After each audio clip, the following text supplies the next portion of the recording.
How does your construction background shape your success as a business owner? Whether you come from a large company with structured systems or a smaller, hands on environment, your experience affects how you manage your finances and grow your business. Today, we're exploring how different backgrounds influence the way contractors build and run their company. This is the Contractor Success Forum. I'm Wade Carpenter with Carpenter and Company CPAs, and with me is my co-host, Stephen Brown with Daniel Whitley Bonding and Insurance. Stephen, when contractors step into entrepreneurship, how do you see their backgrounds affecting their approach to managing? Just from an accounting standpoint, you're used to certain systems being in place that are already there when you're working for a big company. I have a customer that is starting their own construction company and a background is working for Bechtel and overseas for Bechtel. So that's an operating realm that can be just light years different from your organization. And when you're putting all these systems in place for your organization, if you come from a big organization, you can take things for granted and maybe not understand what you have to do to get things set up correctly. You were telling me that giving advice to someone that wants to start up their construction company that doesn't have the right mindset of what it takes to get things set up and running properly is huge. And that's what I liked about this topic, Wade. You broke it out into the different aspects of running part of the organization and then the mindset between someone from a large company background versus someone from a smaller company background. So how did you break that down, Wade, and how would you like to go through this? Well, I just wanted to kind of maybe give a little context. There's a couple of things that happened in the last couple of weeks. First of all, there was a listener that actually called me up, and he and a partner were breaking off from a pretty good sized contractor. And I got very real on the call with them about they were coming from a large company background and they had seen how all the systems had worked, but I think they were a little bit naive in thinking that the software is going to do all this stuff for them. And I also had another situation in the last month or so where we have a $4 to $5 million contractor that is hiring two guys to build a new division for them that are coming from $1 billion plus company. And they were coming in and wanting all these big systems. And there was a huge Disconnect. absolutely.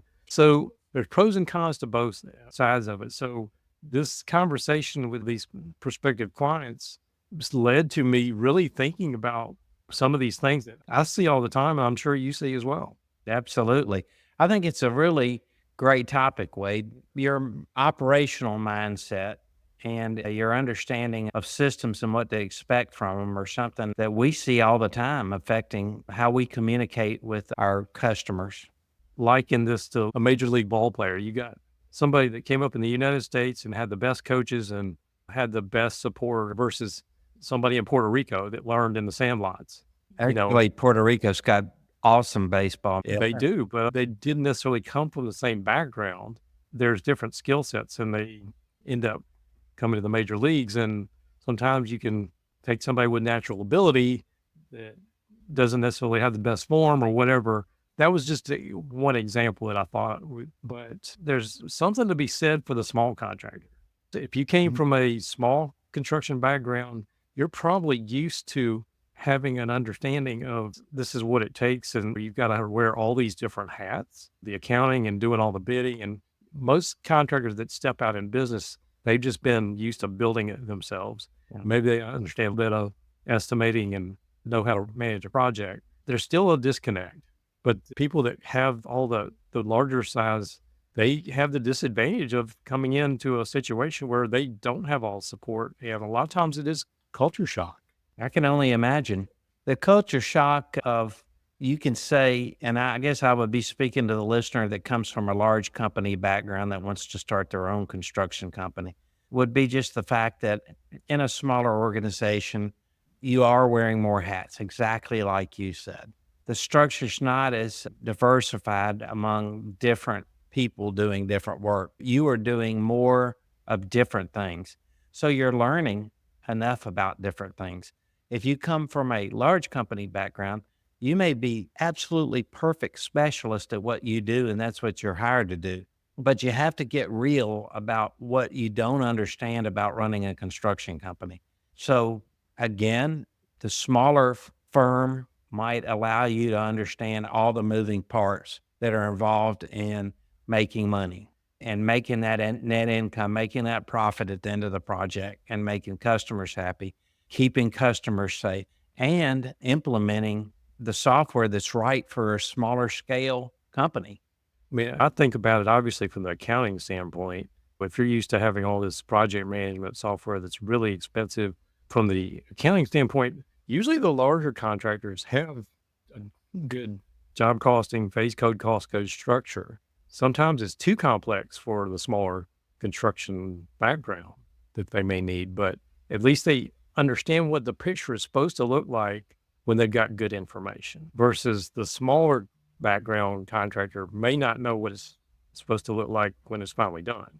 So again, there's a culture shock from the big standpoint. I've seen many of them fail from the big standpoint because they never can really get the systems in place to get it where they were able to get the right information, as opposed to the other side where the smaller guys don't have a handle on what it looks like or what it could look like.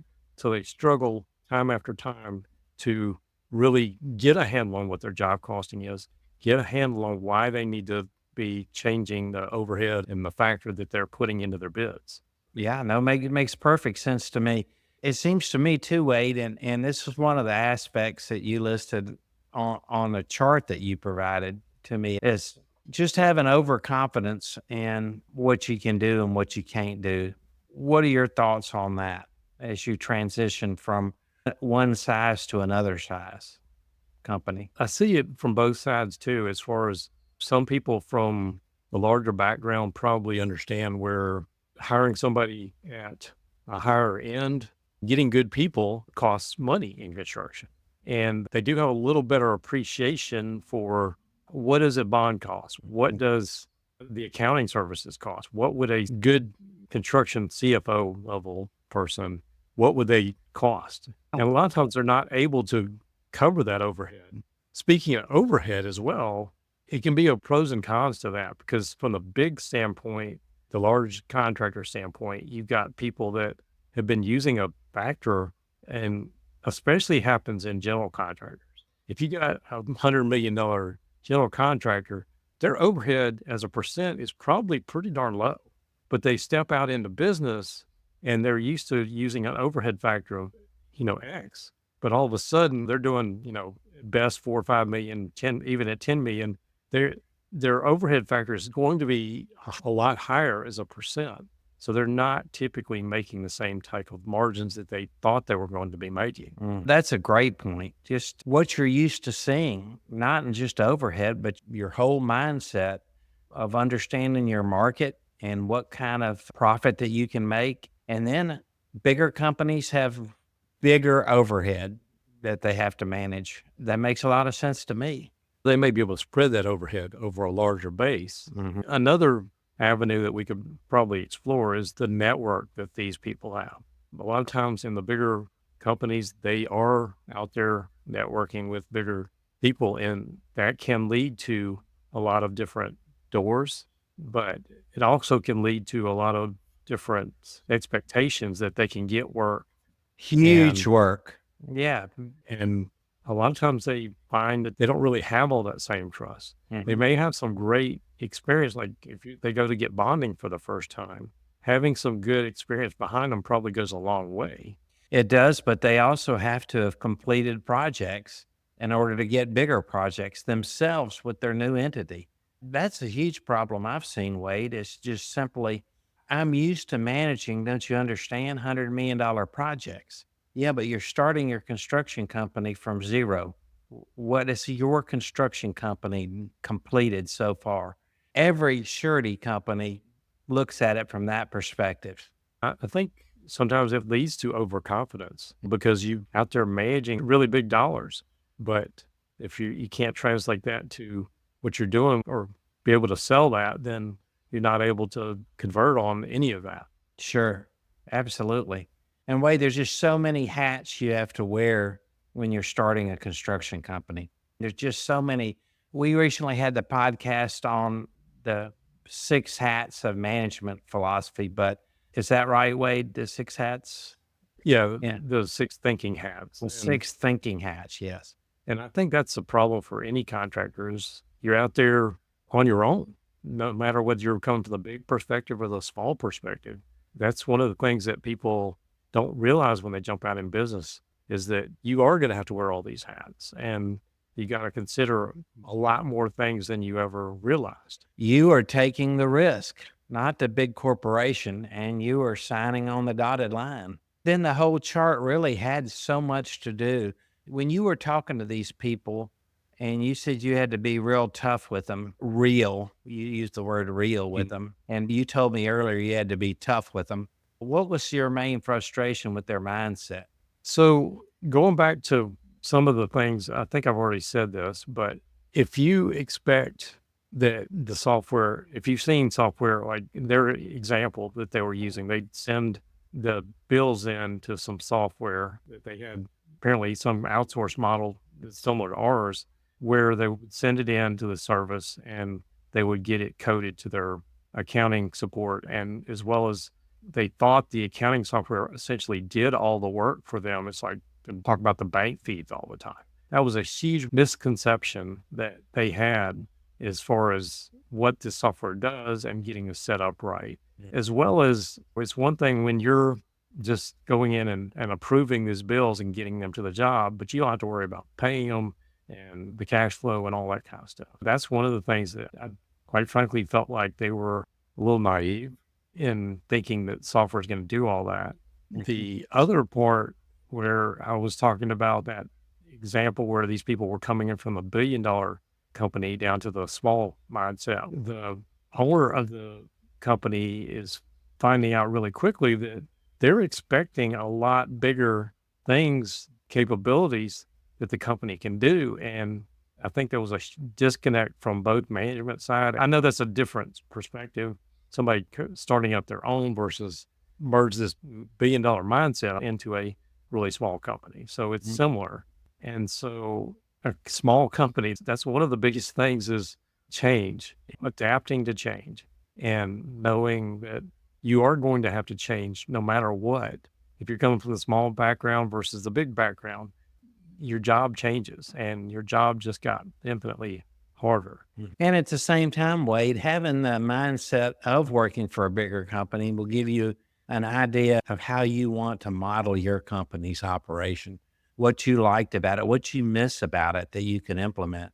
I had this story, and I may have mentioned it before in earlier podcasts, but I guess it was over 35 years ago. I was down at a Mississippi highway bid letting, and one of our agency's biggest customers, Mr. Buck was his name. He had a huge highway construction company, and his grandsons are operating it now. But he took off a project with just simply a legal pad. He got a pencil and he sat down and he put the numbers to this huge project back then. It was huge back then. It was good size now, but he did everything. And he had his estimators in there, and there were 4 of them.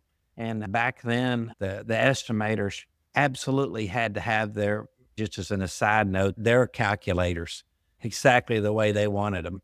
And having to run back to Memphis to pick up other calculators was that important because the jobs bid the next morning and they were just getting material prices and other sub prices in literally the night before the bid. Anyway, he just basically put his bid together and it was within a 0.5% of his professional estimators. That came from his experience, Wade. He knew every element of what it took to complete that project successfully. Once you wear those hats and you do it over and over again, as a smaller contractor, you really intuitively know your business better. That's what I would say as far as being a small contractor wanting to grow versus coming from a large construction company and wanting to start your own business. Is understanding that mindset and appreciating that. I guess I would also just add to that when you're coming from the project management side or wherever you're coming from and you're starting your own business, I don't think that's part of the premise of my book, Profit First for Construction, that's coming out, is that a lot of people don't understand the cash flow implications of all this. And you may have been having to only worry about just your job. But once you realize, hey, I do have all this overhead, it may hit you in the face that, like, oh, I understand why we had to put this factor on there, and finding out that factor is a lot higher than you realize. The other part of that was I have seen, and I spell this out in the book a little bit because it's a story about construction. I've seen contractors see, hey, the owner drives a brand new truck every year. He must have it made. But you'd be surprised how many of those contractors are struggling with cash flow and struggling to make a Yeah, good. to make that truck note, yeah. But again, having a fleet of trucks is your parking lot. That's can be misleading. And so many people think that the grass is always greener. I'm not telling anybody not to go out in construction. Construction can be very lucrative, but the point is consider what your background is and how your biases might affect your thinking as you're starting up your construction company. I guess that's one of the main points I'd like to make. Perfect. Yeah, your bias is what you are used to, your understanding of things. It's not right or wrong. You just have to be aware of it. So, any other final thoughts from you? I would highly recommend hiring. If you are starting a company, the best thing you can do, is we've always said on the Contractor Success Forum, is get your team in place. And one of the most important team members you can have is a construction oriented CPA like Wade Carpenter and Company that can help you get things set up, can help you do a pro forma budget to figure out what your expenses are going to be to accomplish what you need to do before you leave and start your own company. Thank you for that shameless plug. Oh, what's it saying? It's a fact. Thank you all for listening to the Contractor Success Forum. We're happy to answer any questions or hear your thoughts on the topics you'd like us to discuss. Drop them in the comments below. For more information, visit contractorsuccessforum.com, the Carver CPA's YouTube channel, or profitfirstconstruction.com. If you enjoyed this episode, we'd appreciate it. It would help the channel a lot if you'd like, share, and subscribe. And we will look forward to seeing you on the next show.